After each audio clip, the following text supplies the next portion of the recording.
What up, Sauce Gang, and welcome back to the channel. Hot Sauce Beats here with another dope reaction for you. Well, we are jumping back into some Minecraft lore today with Game Theory's The Lost History of Minecraft's Wither. I am especially excited about this one because I don't know much at all about the Wither, and I think in our DTP SMP lore that is happening, we might be seeing some Withers here shortly. So I'm pretty stoked to learn about this, and you know I'm loving this series, and I hope you guys are enjoying the reactions. So make sure you show MatPat some love, go over to their channel as well, and subscribe to them. But before we jump into the video, please help support the channel by smashing that subscribe and like button. It's absolutely free and it greatly helps out the channel. But enough talking, let's get to reacting and roll that ball message. Hot Sauce Beats is finally here. Hot Sauce Beats is finally here. Eat, sleep, make beats. Eat, sleep, make beats. Hot Sauce Beats. Woo-hoo! Oh, it's time. Let's go.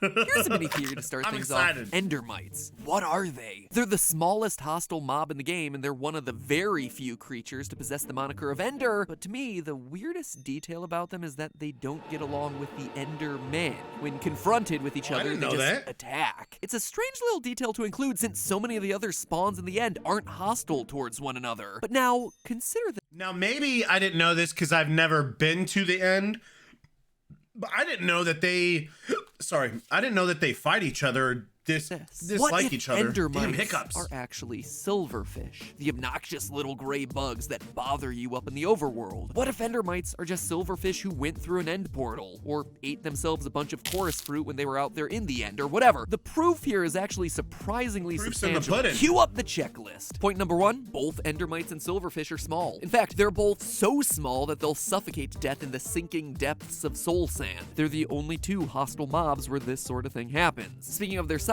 not only are they both small, technically speaking, they're exactly the same size. According to Minecraft Gamepedia, both creatures are 0.3 blocks tall and 0.4 blocks wide. In fact, they're so similar that an early design of the Endermites was just that of silverfish. You can just see it right here on screen right now. The design was eventually changed during Java Edition 1.8, but for a while there, the two looked almost identical. Now, I know what you're thinking. That just means that they're recolored assets. It doesn't necessarily make them the same creature, but think again. To understand exactly why, we need to look at the enchantment Bane of Arthropods. If we're being honest, Bane of Arthropods is pretty lame as far as enchantments go. Sure, it increases your attack damage, but it only works when fighting against one of 4 very specific mobs in the game, and 2 of those mobs are spiders, so 50% are— I do hate some spiders, though, in real life and in Minecraft, but supposedly diverse creatures in this universe, and those 2 happen to be silverfish and Endermites. Meaning that at the very least, they're in the same taxonomic phylum. AP Biology, what?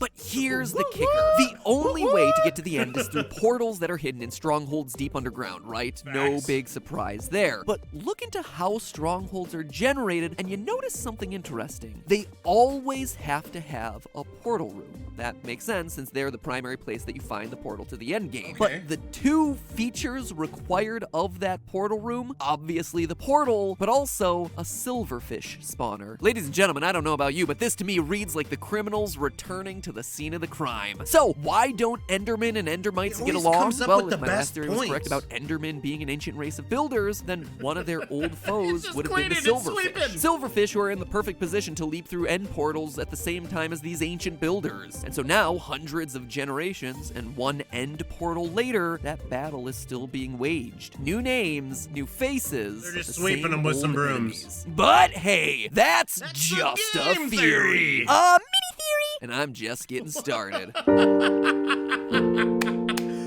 Let's go. Hello, Internet. That is such a random way to kick off this video with Withers, or maybe he's gonna tie it in. Obviously, again, I'm just learning, so I don't know much about Minecraft lore, but I'm ready. We're on episode 3, fam. Let's go. Welcome to Game Theory, the show that, yes, does indeed still talk about games, and not just why platforms need to respect their smaller creators, or why claiming video games causing violence is short-sighted. The reason I call out both those episodes, by the way, is that both of them underperformed. One even got itself demonetized, but they're, in my honest opinion, two of the most important episodes that we've ever done on the channel. So if you happen to miss either one of those, which there's a high likelihood that you did, please give a watch after this video. Link is at the upper right corner of the screen, that old iCard. Put that YouTube feature to use. But today, we're not talking about those episodes. Instead, I'm looking to build on another theory. One that you all seem to like. One that started us down the path towards deciphering the hidden lore of Minecraft. Because there is lore here. It's not all giant golden wang monuments off in the distance. Unlike most other games, Minecraft's lore isn't told through dialogue and cutscenes. Instead, it's communicated through subtle design choices, spawn conditions, character designs, achievement names, hostile versus friendly behavioral patterns, and all of that will be important today as we explore the secrets of the Wither. Because last time we looked at the end of the Minecraft story. Today, we're talking about how it all began. So, in case you missed it, or just forgot, during my last major Minecraft theory, we tallied up the evidence suggesting that Endermen are actually an evolved form of an ancient race of builders. They speak English,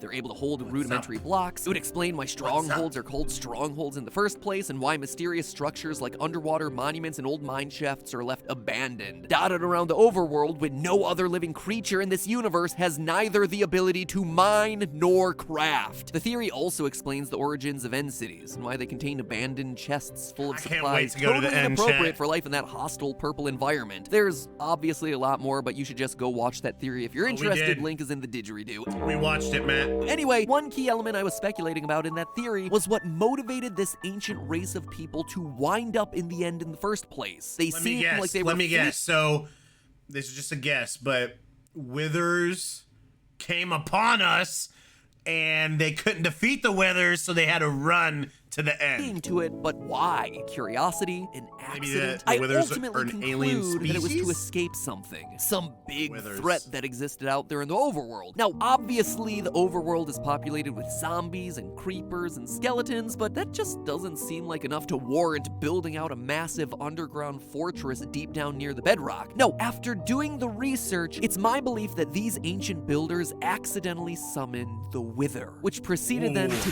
decimate their established society, killing them off by the hundreds until they somehow managed to flee to the end and escape. Now, why would I say this? Well, first and foremost, let's look at the achievement list, shall we? When we defeat the Ender Dragon, we get ourselves the End achievement, and that makes a lot of sense, right? It's the quote-unquote final boss of the game after all. It cues the end credits. You're in a place literally called the End. It's an achievement name that totally works. But for summoning the Wither, you actually get the exact opposite, the beginning.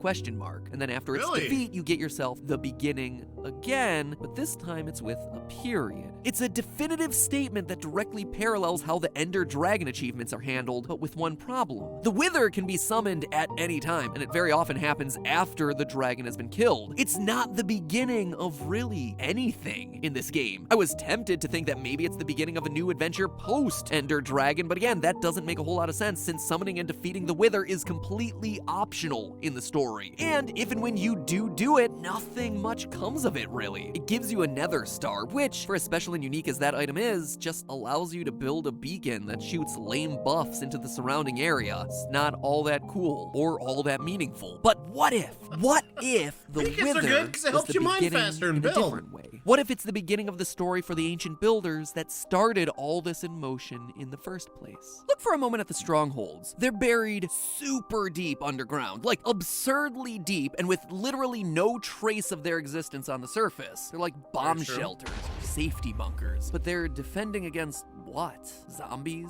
Creepers? I don't think so. You don't go to that extreme just to defend against a regular mob, but a fearsome creature like the... Again, the way that Matt Pat puts these together, like, the dude does his research, and it makes it understandable, even for, like, a noob like me, to really get invested into Minecraft even more, and especially Minecraft lore, to understand its origins, more about the characters, like we're about to learn about the Wither. Wither that spreads thank you, death Matt and Pat. decay to Thank anything you. in its sights? Oh my God. Absolutely. Especially since we know that the Wither flies and also destroys any block that it touches. Your best way to avoid a creature like this is gonna be by digging down, far below where it can reasonably follow. Exactly what we find with the stronghold placement. In fact, it would explain why the only remaining structures from these ancient builders on the surface of the overworld are underwater monuments, underground mine shafts, and secluded desert temples. They're the only structures that the Wither wasn't likely to touch and immediately destroy. And on that note, what's the key feature that exists inside of a stronghold? Well, it's a portal to the end. Now, we just established that the Wither can destroy almost any block that it touches. Almost obsidian. any block being the operative word there. There are very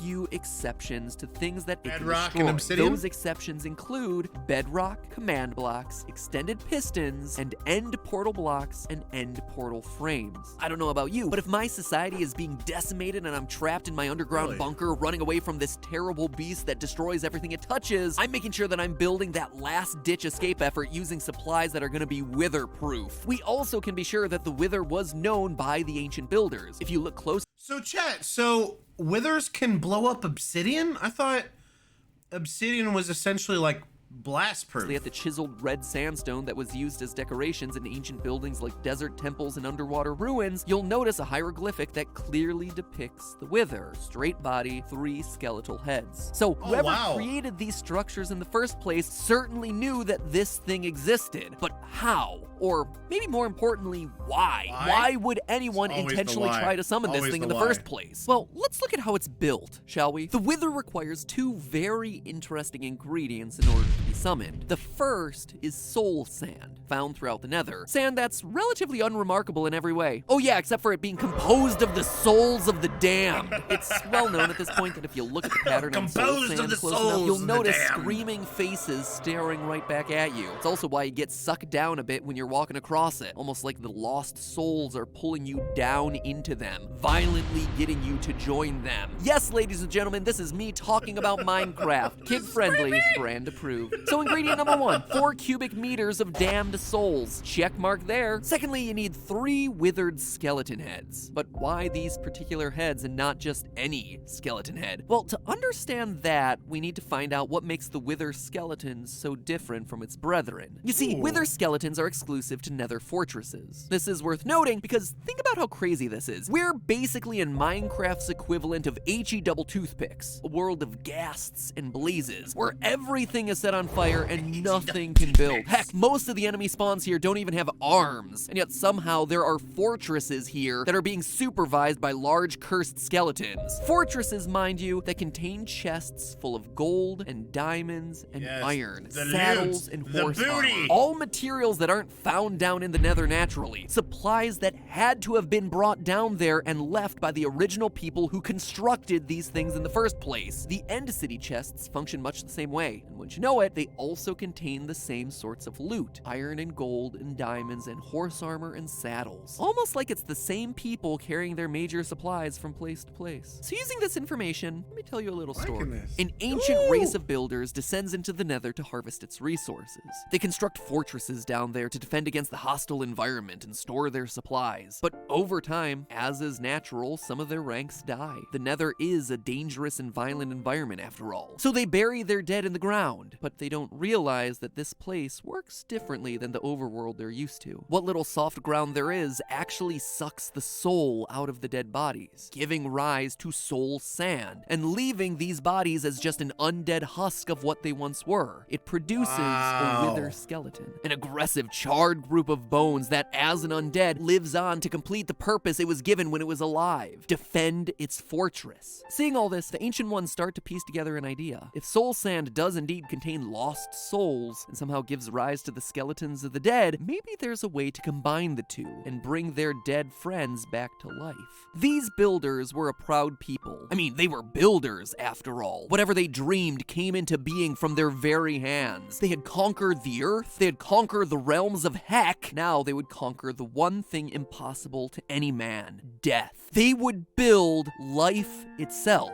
I mean, with the raw materials, you can construct anything, right? Why not a lost human. You have the soul in the sand, you have the body in the wither skeleton. Why wouldn't it work? The last thing I'll call out here. You'll notice that none of the items in nether chests are enchanted, but by the time you get to the end, a lot of them are. The reason I call this out is that it shows an escalation in the way these ancient builders started using magic. By the time they end their journey in the end, they're full-blown magic users. They've started to go beyond just construction. They're starting to play with mystical forces. So, how does this story all work out? Well, it's a classic tale of hubris. The builders, having been to the fiery depths of heck, try to harness the ultimate resource, the power of life and death itself. They combine the soul and the body, the soul sand and the wither skeleton head, and it doesn't work.